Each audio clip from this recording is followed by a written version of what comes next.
আপনারা সবাইকে কেমন আছেন? আশা করি আল্লাহর অশেষ রহমতে খুব ভালো আছেন। আমিও আপনাদের দোয়া আলহামদুলিল্লাহ ভালো আছি। তো আজকে একটা রেসিপি নিয়ে আসলাম, চাইনিজ। এটা স্টিম ছাড়া চাইনিজ পুডিং। তো এই পুডিংটা বানানোর জন্য আমার স্টিম লাগবে না। কিভাবে আমরা একেবারে ইজি ওয়েতে বানাতে পারি সেটাই আমি আপনাদের সাথে শেয়ার করলাম। তো এই পুডিংটা বানানোর জন্য প্রথমত লাগবে আমার কর্নফ্লাওয়ার, 2টা ডিম, আর 1 কাপ হলো কনডেন্স মিল্ক, আর 1 গ্লাস হলো লিকুইড দুধ। তো এর জন্য আমি যে প্রথমে একটা প্যান বসাই দিছি, চুলাটা জ্বালাই দিব। বিসমিল্লাহির রহমানির রহিম। এখন এখানে আমি একটু বাটার দিয়ে দিব, সামান্য একটু দিয়ে দিলাম। এই যে বাটারটা দিয়ে দিলাম। এখন এখানে আমি লিকুইড দুধটা প্রথমে ঢেলে দিব আর চুলাটা অফ করে দিব, যেহেতু বাটারটা আমার মেল্ট হয়ে গেছে। এই যে এখন আমি এই ডিম আর কর্নফ্লাওয়ারটা প্রথমে মিক্স করে নিব। তো ডিমটা দিয়ে দিলাম, ডিমটাকে প্রথমে বিট করব, তারপর কনডেন্স মিল্কটা দিব। একেবারে সহজ। এখানেও আমি একটু বাটার দিয়ে দিব। এখন এটাকে আমি বিট করে নিব। এই পর্যায়ে আমি 1 পিঞ্চ লবণ দিয়ে দিলাম। মিষ্টি খাবারগুলিতে লবণ দিলে কিন্তু ভালো টেস্টটা আরেকটু ভালো আসে। আর আমি কিন্তু চিনি ব্যবহার করব না, যেহেতু আমি এখানে কনডেন্স মিল্ক দিব, যার কারণে আমার চিনিটা লাগবে না। আর যদি আপনারা কেউ কনডেন্স মিল্ক বাদ দিতে চান তাহলে কিন্তু আপনারা চিনি দিয়েও করে নিতে পারবেন। এই যে এখন কনডেন্স মিল্কটা দিয়ে দিব। এখন আমি এটা ডিমটা আর কনডেন্স মিল্কটা আরও ভালোভাবে একটু মিশিয়ে নিব। এই যে মিশানো হয়ে গেল। এখন এই পর্যায়ে দিয়ে দিব আমি কর্নফ্লাওয়ারটা। এটা দিয়েও আমি ভালোভাবে মিশাই নিব। এই যে দেখেন, এটা মিশানো হয়ে গেল। এখন আমি এর মধ্যে এই মিক্সচারটা ঢেলে দিব। ঢেলে এখন এটাকে চুলার আঁচটা মিডিয়াম করে আমি এটা অনবরত নেড়ে এটাকে আমি রান্না করে নেব। আর চুলার আঁচটা কিন্তু একেবারে মিডিয়াম টু লো এর মাঝামাঝি আছে। এখন আমি একটু হ্যান্ড উইক্স দিয়ে এটাকে আর একটু মিশাবো।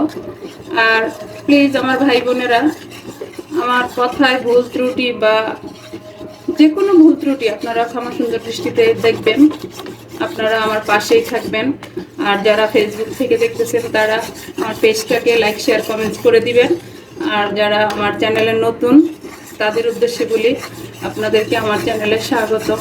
প্লিজ আমার পাশেই থাকবেন, আমার চ্যানেলটাকে সাবস্ক্রাইব করবেন, লাইক করবেন, শেয়ার করবেন এবং কমেন্টস করবেন। আর যারা আমার পুরানো ভাই বোন আছেন তাদের উদ্দেশ্যে বলি, আপনারা আমার পাশে থাকবেন। সব সময় আমাকে ভালো মন্দ যেটাই হোক জানিয়ে আমাকে উৎসাহটা দিবেন, যেন আমি এই কাজটাতে সফল হতে পারি।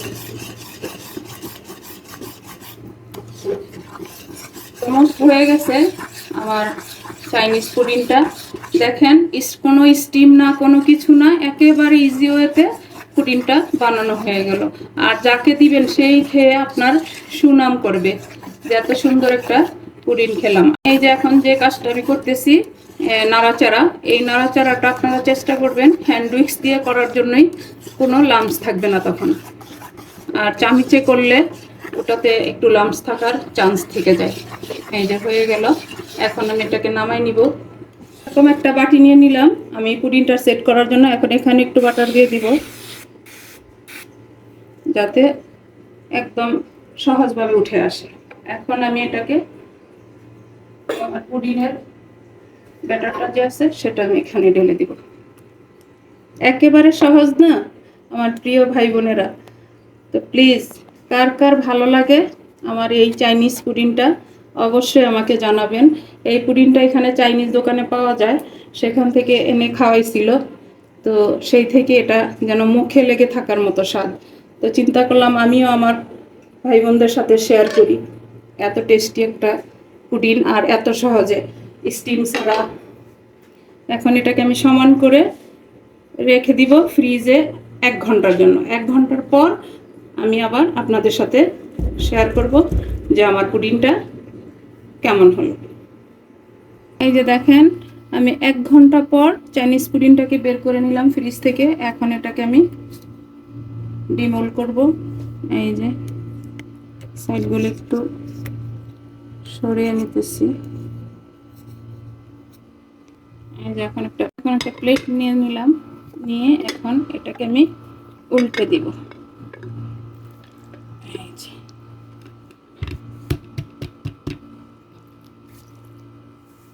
যে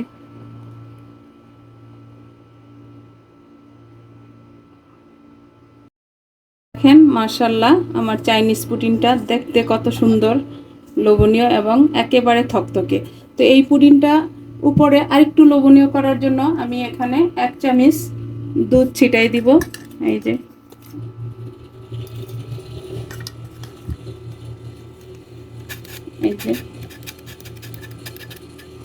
দেখেন, মাশাআল্লাহ এটা যদি কোনো মেহমানদেরকে রাখা যায় সবাই খুশি মনে খেয়ে নেবে, আর বাচ্চারা তো লুফে খাবে। মাত্র 1 চামচ দুধ দিয়ে আমি এটাকে আরেকটু সুন্দর করে দিলাম, আরেকটু লোভনীয় করে দিলাম, তাই না? আমি একটা চাকু নিয়ে নিলাম। এখন আপনাদেরকে এই পুডিংটা একটু কেটে দেখাই যে দেখেন, মাশাআল্লাহ মাশাআল্লাহ একেবারে সফট আর একদম থকথকে। এই পুডিংটা একবার হলো বাসায় বানায়া খেয়ে আপনারা আমাকে কমেন্টসে জানান যে আমার আজকের চাইনিজ পুডিংটা কেমন হলো। দেখেন, মাশাআল্লাহ। এখন আমি পুডিংটাকে নিয়ে নিব। এই যে একটা প্লেট নিলাম। দেখেন, যেমনি সফট তেমনি একেবারে থকথকে। দেখেন, কাটার সময় একটু ভেঙেও গেছে।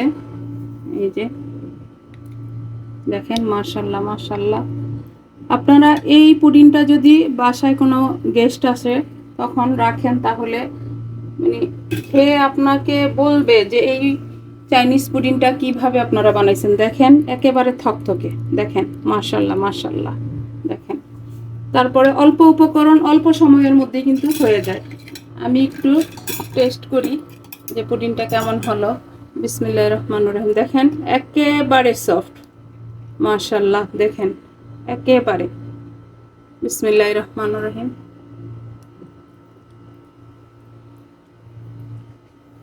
এত টেস্টি আমি আপনাদেরকে কিভাবে বুঝাবো যদি বাসায় না বানান। প্লিজ একবার হলো এই চাইনিজ পুডিংটা আপনারা বাসায় ট্রাই করেন, করে আমাকে কমেন্টসে জানান যে এই চাইনিজ পুডিংটা খেতে বা দেখতে যেমন লোভনীয়, খেতেও তেমনি টেস্টি। দেখেন, মাশাআল্লাহ মাশাআল্লাহ। তো যাই হোক, আজকে আমার একদম অল্প উপকরণে অল্প সময়ের মধ্যে চাইনিজ পুডিংটা বানানো হয়ে গেল। আমি আপনাদের কাছ থেকে বিদায় নিব। আবার নতুন কোনো রেসিপি নিয়ে আসব। আল্লাহ হাফেজ।